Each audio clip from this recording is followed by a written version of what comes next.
Hari yang dinanti tiba. Abu berjalan paling depan, langkahnya mantap, sorban putihnya berkibar tertiup angin. Di belakangnya, ratusan rakyat membawa poster dan benda-benda simbolis. Kuali kosong ditabuh bersahutan, menciptakan bunyi bergemuruh seperti drum perang.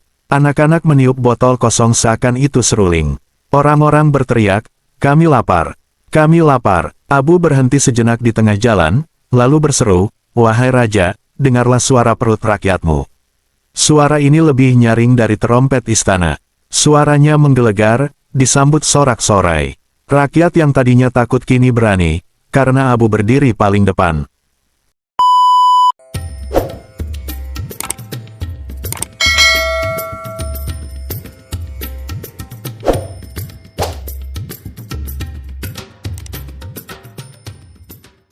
Baghdad yang biasanya ramai dengan tawa para pedagang dan nyanyian para pengamen jalanan, kini terasa muram.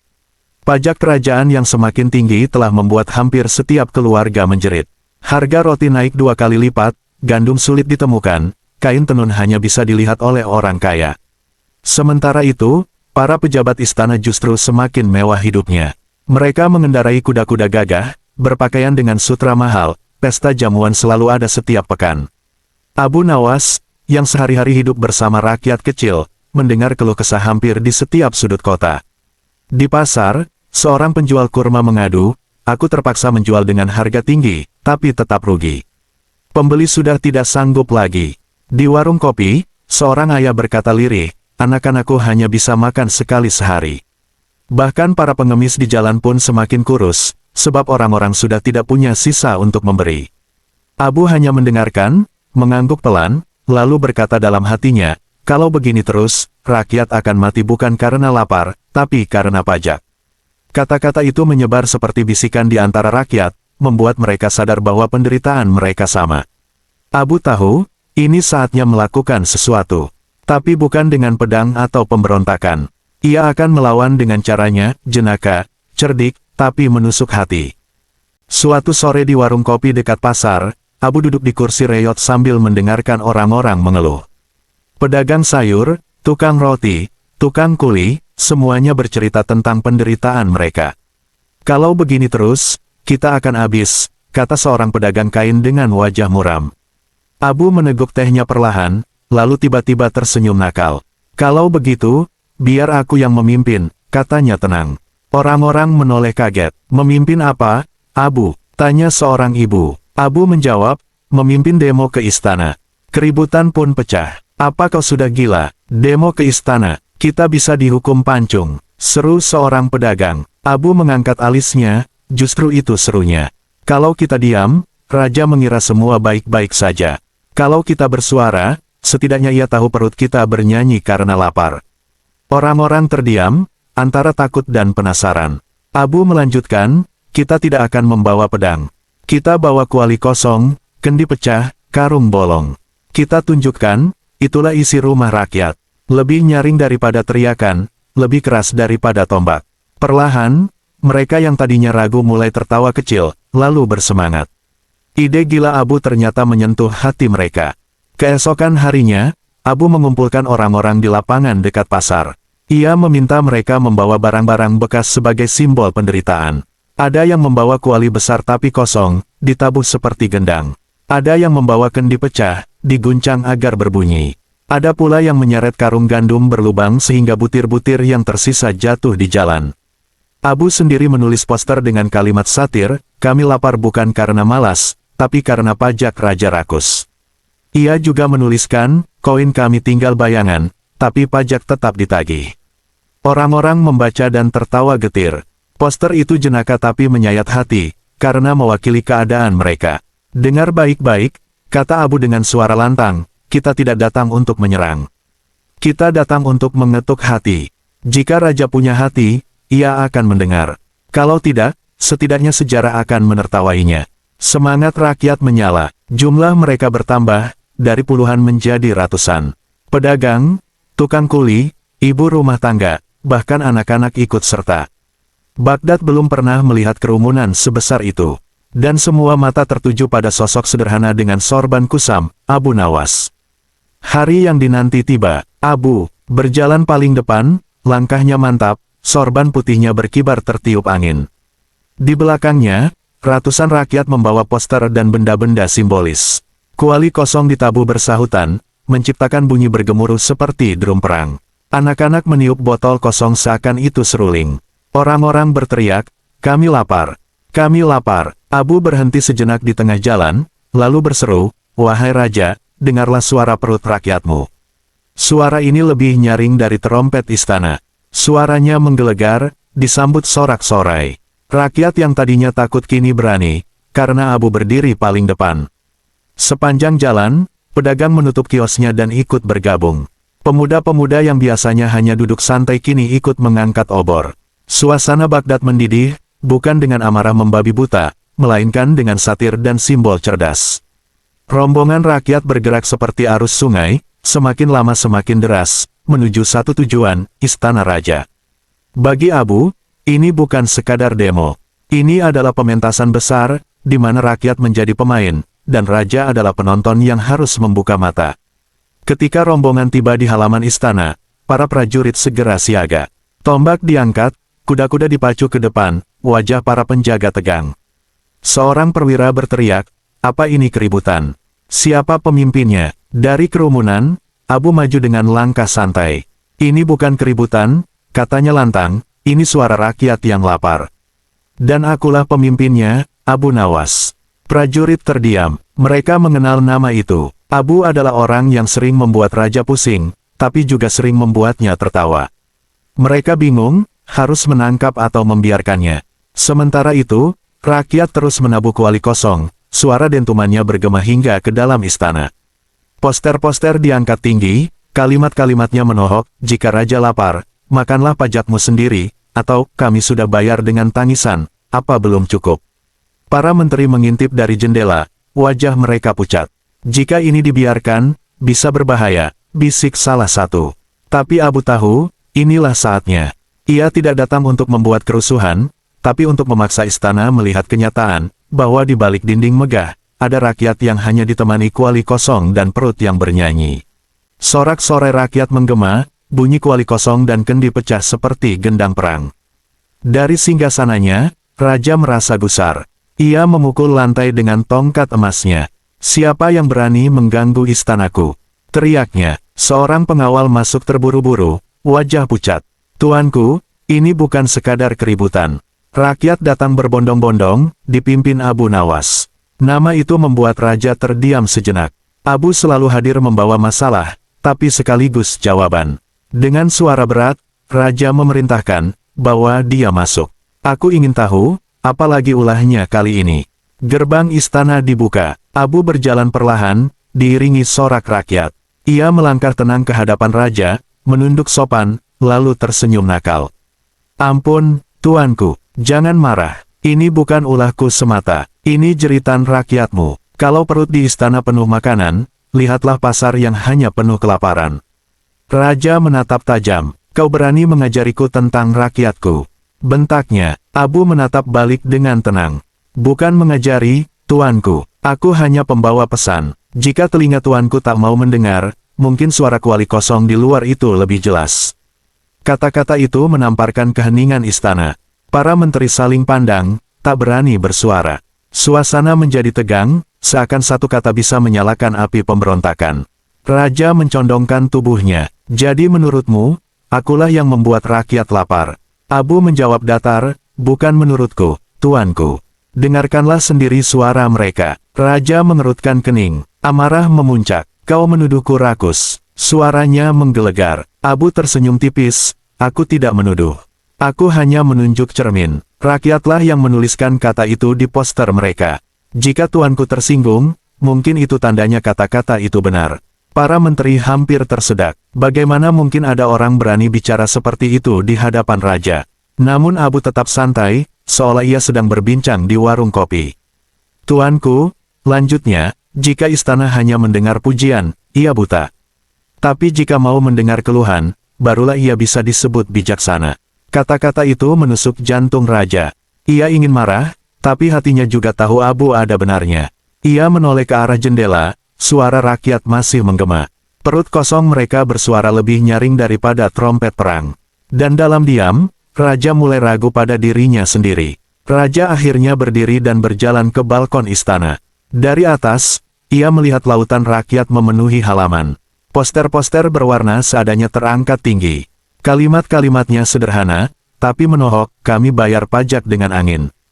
Ada pula yang menulis, jika raja lapar, makanlah pajakmu sendiri. Melihat itu, raja hampir tertawa, tapi gengsinya menahan. Ia menarik napas panjang, begitu berani mereka, gumamnya. Namun jauh di hatinya, ia merasa malu. Poster-poster itu lebih jujur daripada laporan para menteri yang hanya penuh pujian. Sorak rakyat menggema melihat raja muncul. Rakyat lapar, rakyat lapar. Teriakan itu seperti gelombang menghantam dinding istana. Abu berdiri di samping raja, melambai pada rakyat. Lihatlah, tuanku, bisiknya. Mereka tidak membawa pedang, hanya membawa kata-kata. Tapi kata-kata bisa lebih tajam daripada tombak. Raja terdiam. Ia melihat wajah-wajah kurus, mata-mata penuh harap. Untuk pertama kalinya, ia merasa istana yang megah ini seperti berdiri di atas perut yang keroncongan. Di ruang dalam istana, para menteri panik. Mereka saling berbisik dengan wajah tegang. Kalau rakyat semakin berani, kita semua bisa terguling. Seorang menteri mendesak, tuanku, tangkap Abu sekarang juga. Hukum dia agar rakyat takut kembali. Namun raja tetap berdiri di balkon, memperhatikan rakyatnya. Ia tahu, jika Abu dihukum, justru bisa meledakkan kemarahan lebih besar. Abu tidak sendirian, ia didukung lautan rakyat yang haus keadilan. Seorang menteri lain berkata, tuanku, jangan dengarkan orang itu. Ia hanya badut yang pintar bicara. Raja menoleh tajam, badut yang bisa membuat ribuan orang berbaris ke istana lebih berbahaya daripada 100 menteri yang hanya pandai menjilat. Para menteri terdiam, wajah pucat pasi. Mereka sadar, Abu sudah menguasai panggung ini. Raja berbalik menatap Abu. Baiklah, katakan, apa yang harus kulakukan agar rakyat ini kembali tenang? Pertanyaan itu membuat ruangan seakan berhenti bernafas. Semua menunggu jawaban Abu. Abu menunduk hormat, lalu tersenyum lebar. Tuanku, rakyat bukan ingin menggulingkanmu. Mereka hanya ingin didengar. Jika tuanku menurunkan pajak, mereka akan kembali mencintaimu. Jika tuanku menutup telinga, mereka akan menutup mata dari kekuasaanmu. Kata-kata itu sederhana, tapi seperti panah menancap di hati raja. Abu melanjutkan, kekuasaan tanpa cinta rakyat hanyalah kursi kosong. Tapi raja yang dicintai rakyat, meski tanpa emas segunung, tetap akan dikenang sepanjang masa. Sorakan rakyat semakin keras, menggaung seperti guntur. Mereka bersorak, hidup raja yang adil. Hidup Abu. Raja menoleh, melihat lautan wajah letih tapi penuh harapan. Untuk pertama kalinya, ia benar-benar melihat rakyatnya, bukan sekadar angka dalam laporan pajak. Ia menutup mata sejenak. Dalam hati, ia tahu Abu benar. Kini keputusan ada di tangannya, apakah ia akan tetap keras kepala, atau menurunkan egonya demi rakyat. Suasana istana hening. Semua orang, dari prajurit sampai rakyat di luar gerbang, menunggu satu hal, jawaban raja. Raja berdiri tegak di balkon, memandang lautan rakyat. Hatinya berkecamuk. Ia seorang raja, terbiasa dipuji, dilayani, bahkan ditakuti. Namun kini, ribuan rakyat kecil menatapnya dengan mata penuh luka dan lapar. Untuk pertama kalinya, ia merasa seperti telanjang di hadapan kebenaran. Ia menoleh ke Abu, suara bergetar meski berusaha tegas. Apa sebenarnya yang kau inginkan, Abu? Abu menunduk hormat, lalu menjawab lirih namun tegas, tuanku, aku tidak menginginkan emas, tidak juga jabatan. Aku hanya menginginkan agar rakyat bisa hidup layak. Biarkan mereka bernapas tanpa dicekik pajak. Biarkan mereka makan tanpa harus menjual kehormatannya. Jangan hanya istana yang kenyang, sementara pasar kosong. Raja terdiam. Kata-kata Abu mengiris hatinya. Ia menoleh lagi ke arah rakyat, melihat anak-anak kurus duduk di bahu ayahnya, ibu-ibu tua mengangkat kendi kosong, pemuda membawa poster dengan tulisan sederhana tapi penuh makna. Itu bukan pemberontakan, itu jeritan perut yang menuntut keadilan.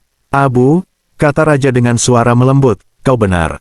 Kekuasaan yang hanya membuat rakyat menderita bukanlah kekuasaan, tapi kutukan. Lalu bagaimana aku bisa menebus kesalahanku? Abu tersenyum bijak. Dengan menjadi ayah, bukan sekadar penguasa. Seorang ayah mendengarkan anaknya, bukan hanya memerintah. Rakyatmu adalah anak-anakmu. Dengarkanlah mereka, maka mereka akan setia padamu. Suasana mendadak hening. Kata-kata Abu terasa seperti doa, yang menusuk hati semua orang yang mendengar. Setelah lama terdiam, Raja mengangkat tangannya tinggi-tinggi. Suara rakyat perlahan mereda, menunggu pengumuman. Dengan suara lantang, Raja berkata, "Wahai rakyatku, mulai hari ini, pajak diturunkan setengahnya. Dan semua makanan di gudang istana akan dibagikan kepada kalian." Sekejap, halaman istana meledak dengan sorak-sorai. Teriakan gembira menggema ke seluruh Baghdad. Para ibu menangis lega, para pedagang berpelukan, anak-anak berlari-lari sambil bersorak. "Hidup Raja, hidup Abu." Raja menoleh ke Abu, wajahnya berubah lembut. "Kau selalu membuat kepalaku sakit, Abu. Tapi entah bagaimana, setiap kali kau muncul, aku jadi bisa melihat lebih jelas." Abu membungkuk sopan, lalu menjawab dengan senyum nakal, "Itu karena matamu terlalu lama menatap emas, tuanku. Sesekali, pandanglah wajah rakyatmu, maka dunia akan terlihat lebih jernih." Para menteri yang berdiri di belakang Raja pucat pasi. Rencana mereka menghancurkan Abu justru berbalik. Kini Raja semakin mempercayai Abu. Keputusan itu menjadi sejarah, pertama kalinya pajak benar-benar turun karena suara rakyat, bukan karena keputusan menteri. Kabar penurunan pajak menyebar cepat ke seluruh Baghdad. Dari pasar hingga gang-gang kecil, rakyat merayakan kemenangan kecil ini. Mereka berbondong-bondong menuju istana untuk menerima makanan yang dibagikan. Gandum, kurma, bahkan daging keluar dari gudang istana yang selama ini hanya dinikmati para bangsawan. Di tengah keramaian itu, rakyat berulang kali menyebut nama Abu. "Hidup Abu, Abu penyelamat rakyat." Mereka bertepuk tangan, bersorak, bahkan ada yang mencium tanah tempat Abu berdiri. Namun Abu mengangkat tangannya, memberi tanda agar rakyat tenang. Dengan suara lantang, ia berkata, "Jangan puji aku. Pujilah perut kalian, karena perut yang kosong bisa membuat istana tunduk. Ingatlah, kekuatan rakyat bukan pada pedang, tapi pada kesatuan suara." Kata-kata itu menggema, membuat rakyat terharu. Mereka menyadari, Abu tidak sekadar cerdik mengelabui raja, tapi ia juga guru yang menanamkan kesadaran bahwa kebenaran, meski tampak lemah, bisa mengalahkan kekuasaan yang tampak perkasa. Sementara itu, para menteri murung di sudut istana. Mereka saling berbisik dengan wajah penuh kekhawatiran. Salah satu dari mereka berbisik, "Kita ingin menjatuhkan Abu, tapi justru ia semakin diangkat. Raja kini percaya padanya lebih daripada kita." Raja yang mendengar bisikan itu menoleh dengan tatapan tajam. "Kalian sibuk mengisi perut sendiri, sementara Abu mengisi hati rakyat. Apa gunanya kalian jika laporan hanya berisi pujian palsu?" Para menteri menunduk, wajah memerah karena malu. Abu yang mendengar itu hanya terkekeh.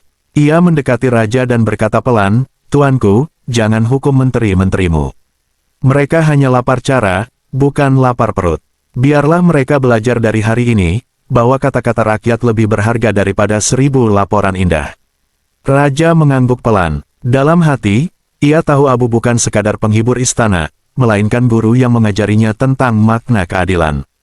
Malam itu, Baghdad kembali tenang.